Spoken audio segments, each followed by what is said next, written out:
everybody!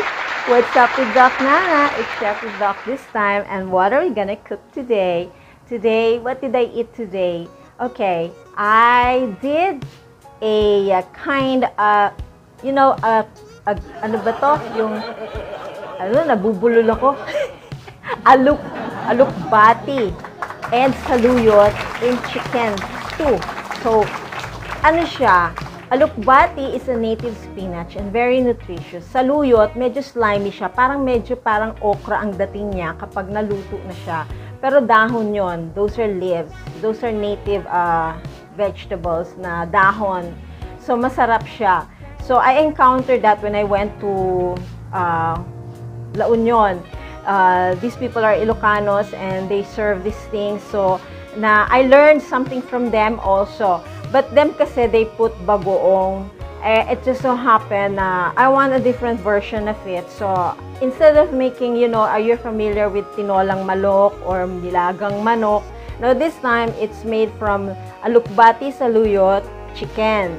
Okay? Chicken stew. So, I will show you all the ingredients and I'll show you how to cook it. Okay? This is very nutritious. For some of you who doesn't know, this gulay, guys. Oh my goodness. Ano ba? Nabubulol na ako. You're gonna love this. Sa mga anemic dyan, sa mga diabetic dyan, this is very nutritious and very good for you. Okay? Okay, alukbati, saluyot. Yan, sibuyas na puti, garlic, and ginger. Okay, at saka bouillon. Pakulo tayo ng water for the chicken. Lagyan natin siya ng isang bouillon. Iginisa natin yung sibuyas at saka yung bawang kasama nung isang bouillon. Sagyan natin siya ng water. Tapos habang nagpapakulo tayo doon, antayin na natin maluto muna yun. Bago natin lutuin itong alukbati at saka saluyot, kasi as much as possible, kailangan lutong-luto na yung manok kasi hindi natin pwedeng i-overcook ang gulay. So, bago nyo ilagay yung gulay, make sure guys na kulong-kulo na siya. May bouillon yan, isang bouillon niya. Either you choose beef or pork or chicken, whatever you desire. Kasi alam mo, ang secret ng pagluluto talaga, kung gusto mong tasty, hindi necessarily chicken talaga gagamitin mo eh. Kailangan yung bouillon, kailangan iba ang taste talaga, masarap siya. So, since alam na nating luto talaga yung chicken at kumulo na yung ating gulay, lagay na natin sila mga chicken.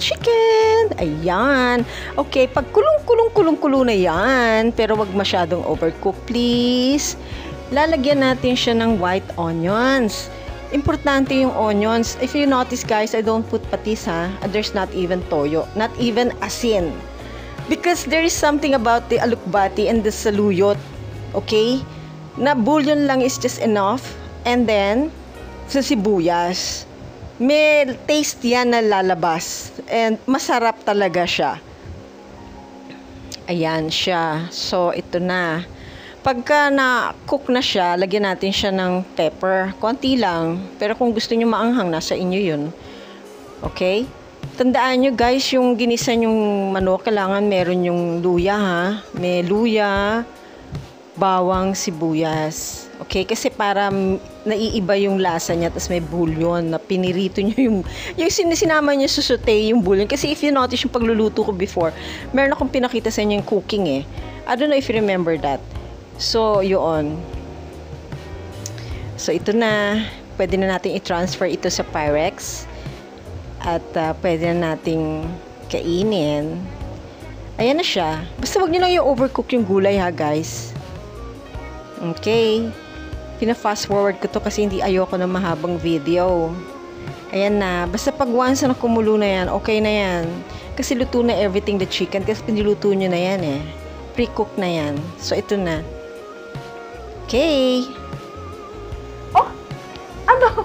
Natapos din ang pagluluto, no? O, ngayon, mainit. Sobrang init. Nandito ako sa third floor. Super duper init sa kitchen. So, anyway, yan na. Nakita nyo na. It's all prepared. You can make use of pork or beef with your alukbat. Nabubulol talaga. Alukbati and saluyot. Okay? Simple lang siya. Simpleng-simple. Kung gusto nyo ng sabaw, ayan na ang sabaw. Okay? Meron ng karne, may sabaw ka pa. O, paano? I have to go. Thank you for watching again. Okay? Bye-bye for now. Thank you for watching.